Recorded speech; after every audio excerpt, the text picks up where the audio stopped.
আসসালামু আলাইকুম। আশা করছি সকলে ভালো আছেন। আজকে আরও একটা বিশ্ববিদ্যালয়ের রিভিউ ক্লাসে আপনাদের সবাইকে স্বাগতম। আজকে আমরা মেহেরপুর বিশ্ববিদ্যালয় নিয়ে কথা বলবো। এই বিশ্ববিদ্যালয়টি কেমন?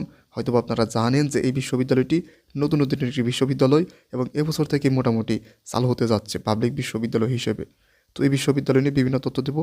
আমাদের চ্যানেলে যারা নতুন তারা অবশ্যই আমাদের চ্যানেলটিকে সাবস্ক্রাইব করে পাশের বেল আইকনটি বাজিয়ে দেবেন। এটা আপনাদের প্রতি অনুরোধ।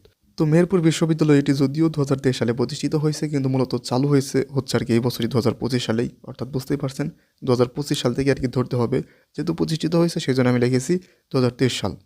আর যেহেতু প্রতিষ্ঠিত হচ্ছে বুঝতেই পারছেন এখানে হল থাকবে না, প্রথম বর্ষে আপনি হল পাবেনও না তাহলে।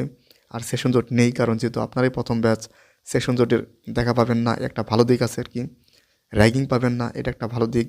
এবং টিউশনি মোটামুটি কেন বলছি, যেহেতু আপনারা যাবেন আর মেহেরপুরে যেহেতু একটাই বিশ্ববিদ্যালয়, কম ডিপার্টমেন্ট, মানে ডিপার্টমেন্ট কম, স্টুডেন্ট কম, তো যা টিউশনি পাবেন সব আপনারাই পাবেন, তাই না? যদি শহরের মধ্যে খোঁজ করেন তখন আপনাদেরকে আর কি দেবে। সেই জন্য লিখেছি টিউশনি মানে মোটামুটি ভালোই পাবেন আর কি বলা চলে। আর এখানে যেহেতু আপনারা মানে হল পাবেন না, তো মেসে থাকতে হবে। ম্যাচ ভাড়া 1000 থেকে 1500 টাকার ভিতরে পেয়ে যাবেন। এর চেয়ে কমেও 800 টাকাও সম্ভবত আছে, কিন্তু মোটামুটি 1000 থেকে 1500 টাকার ভিতরেই সাধারণত থাকে ম্যাচ। আর মাসিক খরচ আপনার কত হতে পারে? 3500 থেকে 4500 টাকার ভিতরে আপনার খরচ হতে পারে। আর ক্যাম্পাসের কথা যদি বলি, 100 করে ক্যাম্পাস নির্মিত হচ্ছে এমনটাই জানতে পেরেছি।